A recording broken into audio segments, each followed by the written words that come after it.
Government കൈക്കൊള്ളേണ്ട നിലപാടല്ല കൈക്കൊണ്ടിട്ടുള്ളത് എന്ന് ഞാൻ പരസ്യമായി ഇതിനു മുമ്പ് പറഞ്ഞിട്ടുണ്ട്. ഞാൻ പറഞ്ഞു, സഖാവ് AKG ജീവിച്ചിരുന്നുവെങ്കിൽ ഈ സമരത്തിന്റെ മുമ്പിൽ വന്ന് ഞാനിന്ന് നിങ്ങൾക്ക് ആദരവ് അർപ്പിക്കുന്നതിനേക്കാൾ കൂടുതൽ ആദരവ് അർപ്പിക്കുമായിരുന്നു. കാരണം അത്തരമൊരു സമരത്തിലൂടെയാണ് ആ പാർട്ടി വന്നത്. അപ്പൊ ആ പാർട്ടിയിൽ നിന്ന് പ്രതീക്ഷിക്കേണ്ടത് അതായിരുന്നു. മറിച്ച് അത് ഇല്ലായ്മ ചെയ്തതിനുള്ള നടപടി അല്ല കൈക്കൊള്ളുന്നത്. ദീർഘമായി കിടക്കട്ടെ. ഇതിനപ്പുറം ഇന്ന് പാചക തൊഴിലാളികളുടെ സമരം അതിൽ ഞാൻ പങ്കെടുത്തു. HMSന്റെ സംഘടനയാണ്, HMS നയിക്കുന്ന സംഘടനയാണ്. ആ പാചക തൊഴിലാളികളുടെയും പ്രശ്നങ്ങൾ നിങ്ങളുടേതുപോലെ തന്നെയാണ്. അവർക്ക് നിങ്ങളെപ്പോലെ കൊടുത്ത കാശ് അത് ഔദാര്യം എന്നുള്ള നിലയിൽ കൊടുത്തത് അതല്ല, അത് വേതനമാണ് എന്നും ആ വേതനമായി അത് കൊടുക്കണമെന്നും പറഞ്ഞ് ശ്രീ ഉമ്മൻചാണ്ടി ഇവിടെ മന്ത്രിയായിരുന്നപ്പോൾ, മുഖ്യമന്ത്രിയായിരുന്നപ്പോൾ നോട്ടിഫിക്കേഷൻ ഇറക്കി തൊഴിലാളി എന്ന അംഗീകാരം അവർ വാങ്ങി. അവർക്ക് വേതനമായി കൊടുക്കണമെന്ന് പറഞ്ഞു.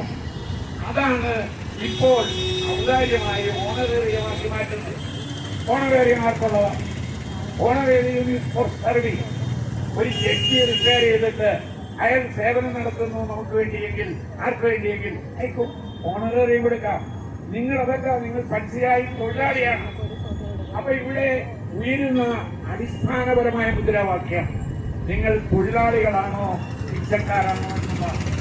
നിങ്ങൾ തൊഴിലാളികളാണോ പിച്ചക്കാരല്ല എന്ന് സ്ഥാപിക്കുന്നതിന് വേണ്ടി നടത്തുന്ന സമരം ചരിത്ര സമരമാണ്, ഒരു വർഗ സമരമാണ്.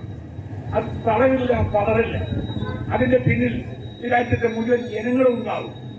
ഇന്ന് അതിന് നേരെ ഈ ഗവൺമെന്റ് എന്ത് നിലപാട് സ്വീകരിച്ചാലും, രാഷ്ട്രീയപരമായി തങ്ങൾക്ക് നേട്ടങ്ങൾ ഉണ്ടാക്കുന്നതിന് വേണ്ടി നിങ്ങളെ എത്ര കണ്ട് വീർപ്പുമുട്ടിച്ചാലും, നിങ്ങൾ നടത്തുന്ന സമരം ചരിത്രത്തിന്റെ ഏടുകളിൽ ഒരു ചരിത്ര സത്യമായി, ഒരു ചരിത്ര യാഥാർത്ഥ്യമായി നിത്യമായി നിലകൊള്ളും. എനിക്ക് ഒന്നേ പറയുവാനുള്ളൂ, ഇത്തരം സമരങ്ങൾ ഏറ്റെടുത്ത് നടത്താനും ഒട്ടേറെ എന്നെ സംബന്ധിച്ചിടത്തോളം ഞാനിത് ഏതാണ്ട് 40 വർഷങ്ങൾക്ക് മുമ്പ് 1970 കോശുവാനന്ദന്റെ മുൻപാകെ ഞാൻ നിരാഹാരം കിടന്നു. അന്നത്തെ പ്രായം. ഇന്നെനിക്ക് നിങ്ങൾക്കറിയാം, ഞാൻ ശതാഭിഷേകവും കഴിഞ്ഞു എന്നിട്ടാണ് നിങ്ങളുടെ മുമ്പിൽ ആയിരിക്കുന്നത്.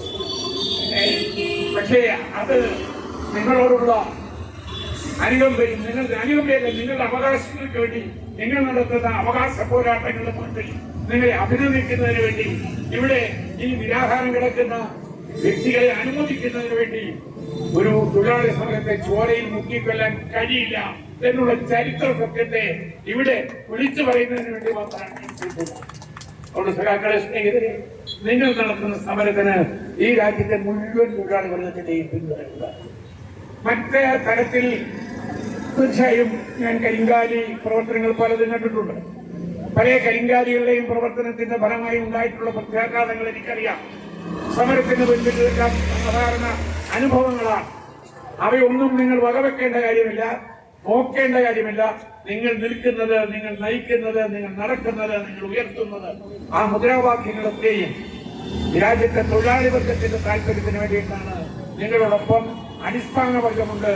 ഇന്ന് മുഴുവനായി തൊഴിലാളികളെ നീക്കം ചെയ്തുകൊണ്ട് തൊഴിലാളികൾക്ക് പകരം ഒരു പുതിയ വർഗത്തെ അടിച്ചമർത്തിക്കൊണ്ട് അസംഘടിത മേഖലയിലെ മുഴുവൻ ആളുകളെയും തെരുവ് തെണ്ടികളാക്കി മാറ്റുന്ന, അടിമകളാക്കി മാറ്റുന്ന, തൊഴിലാളികളെ കൂലി അടിമകളാക്കി മാറ്റുന്ന നിയമനിർമ്മാണങ്ങളിലൂടെ കാര്യങ്ങൾ മുന്നോട്ട് പോകുമ്പോൾ അവയ്ക്കെതിരെ പ്രതികരിക്കാനും ഒക്കെ ശക്തമായി മുന്നോട്ട് വന്ന നിങ്ങളെ, ഇത്രയും ദിവസം കൂട്ടമായി നിന്ന് അത് മുന്നോട്ട് കൊണ്ടുപോകാൻ കഴിഞ്ഞ നിങ്ങളെ വീണ്ടും വീണ്ടും അഭിനന്ദിക്കുകയും നിങ്ങളുടെ പിന്നിൽ ഈ രാജ്യത്ത് മുഴുവൻ തൊഴിലാളികളെയും പിന്തുണ മറ്റെല്ലാ വ്യത്യാസങ്ങളും ഉണ്ടാകും എന്നുള്ളത് അറിയിച്ചുകൊണ്ട് ആരെങ്കിലും എന്ത്